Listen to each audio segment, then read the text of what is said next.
nandito na naman po si Malo de los Santos, mga kapatid. Pasensya na po kayo na alam nyong hindi sana ako makikialam dito sa tungkol po kay Beyonce.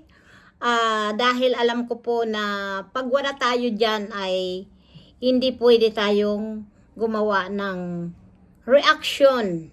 Pero po, mga kapatid, alam natin na si Beyonce ay wala na po dyan sa Kalingap at may biron lang po tayong bibigyan ng reaction dito. Alam niyo po mga kapatid, marami akong nalalaman po tungkol po dyan.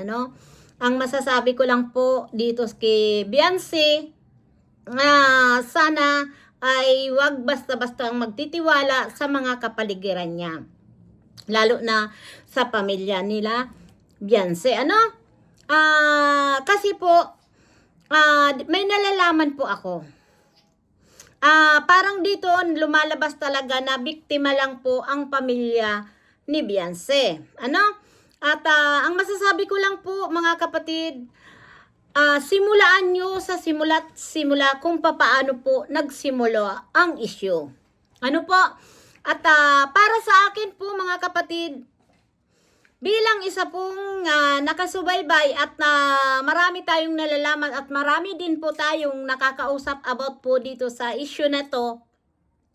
Pero po ayaw ko talaga pong makasali, Pero bakit ako'y nakisali sa isyung to?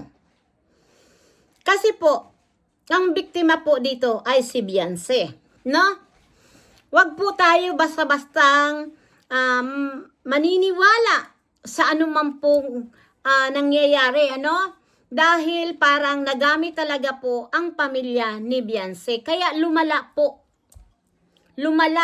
ang issue pong ito, Dahil alam naman natin po kung sino po dyan nakapaligid kay Beyonce,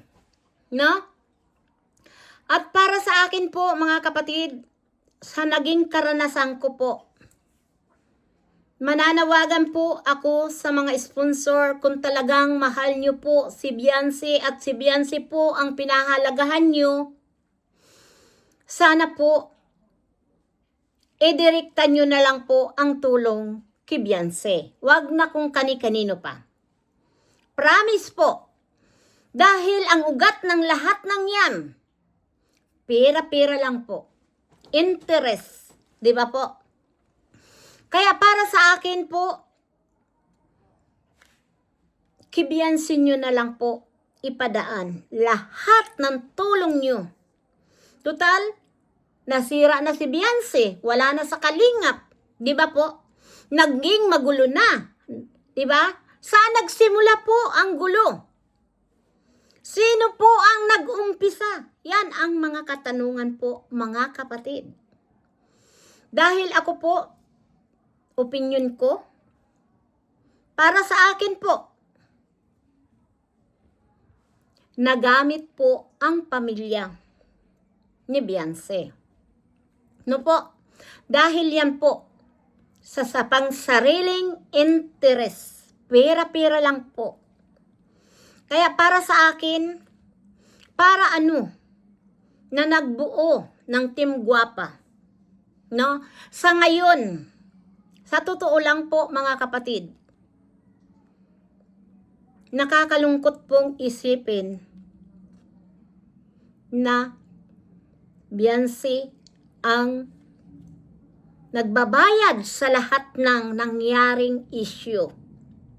Siya po yung napahamak, di ba? Kaya ang sabi ko nga, dapat respeto po, Dahil lahat tayo may mga sariling opinyon. Pero ang opinyon ko po, sana po ang mga sponsor kay Beyonce nyo na idiretso.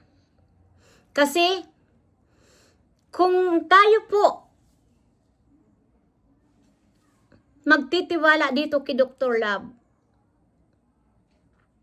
sa ngayon nga po, hindi niya kayang ipaglaban, nanahimik. Ang akala Akala ko po matapang. Dahil sa pagkakakilala ko po kay Dr. Love, isa sa mga may paninindigan, matapang, may prinsipyo. Pero nasaan po ngayon? Nanahimik. At alam ko po na babalik ng kalingap. Kaya, di ba ang sabi ko, madaling magpatawad, mga kapatid. Para din yun sa peace of mind natin. Dahil po, sa karanasan ko po, mga kapatid, kung paano po ako nabalahura, kung paano po ginawa ni Dr. Love sa akin,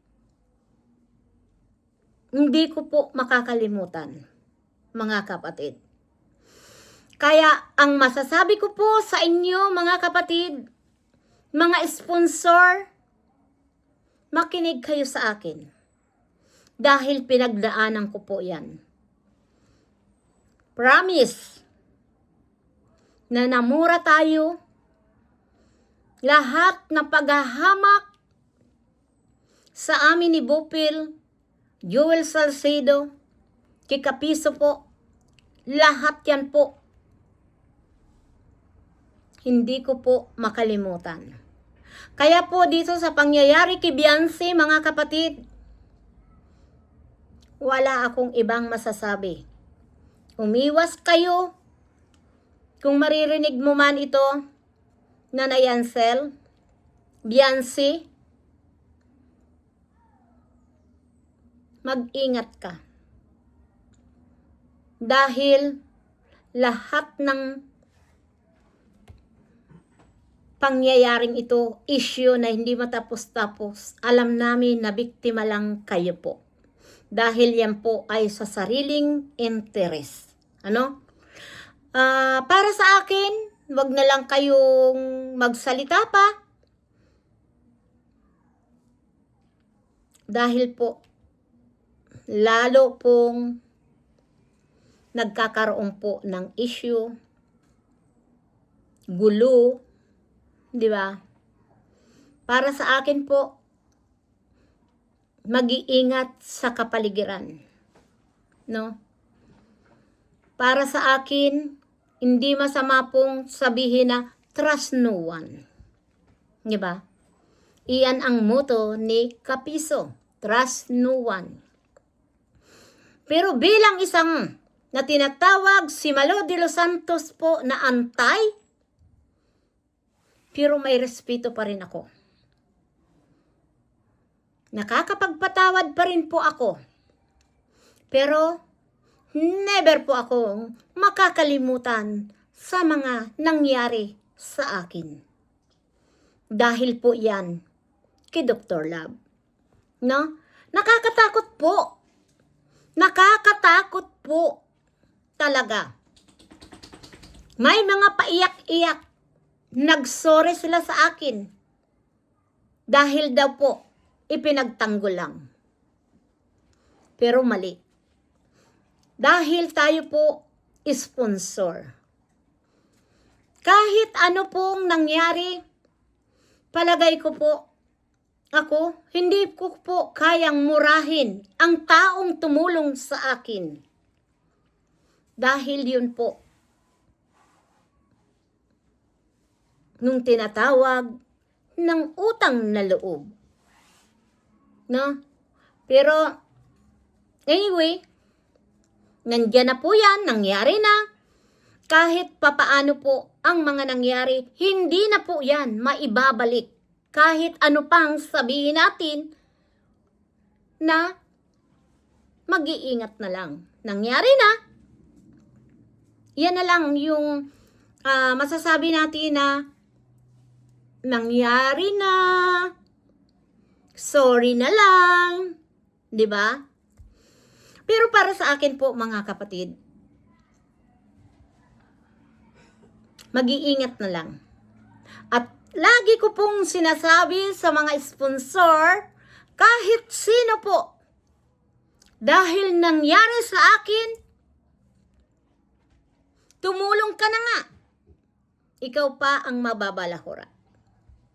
Kaya po, sa mga sponsor, ginagalang ko po kayo. Ang tangi ko na lang, ang masasabi ko sa inyo, diretsyonan nyo kay Beyonce. Kung talaga pong mahal nyo si Beyonce. At mga nagsusuporta kay Beyonce na lang po, alang-alang po sa mga nangyayari ngayon. Maging mapagmatsyag po kayo. Huwag padalos-dalos. Simulaan nyo kung saan nagsimula ang kaguluhan. Kaya nangyari kung bakit si Beyonce humantong sa Rapitulfo. Di ba po? Kailangan po lagi tayo, kung may alam, hindi tayo malilinlang. Yan lang po ang tangi kong masasabi sa inyo. Umiwas na lang po tayo sa mga nakapaligid na alam natin na kung ano ang pinagsimulan. Di ba? Siguro naman, Beyonce, hindi ka na bata, alam nyo na, lalo na kinanay Ansel, alam nyo po kung saan nagsimula. No? Kahit sabihin man natin na hindi ka pinayagan, pero dapat po isinaalang-alang. Respeto ang number 1 natin pong i-apply sa ating mga sarili. Kapag may respeto po tayo sa sarili natin, may respeto po tayo sa ibang tao. Madaling magpatawad, pero hindi po tayo makakalimot. Yan lang po ang masasabi ni Malo de los Santos. Please po, doon sa mga nagsusuporta kay Beyonce, matuto po tayong magmatsyag. Wag po yung dahil po ay idolo natin, wag po natin gawin. 'Di ba? Mas mabuti na ang may alam para hindi malilinlang. Paalam, we love you so much sa inyong mga kapatid. Sa Team Oppo, thank you so much. Support po natin Team Oppo at Antay. Marami pong salamat. Bye-bye!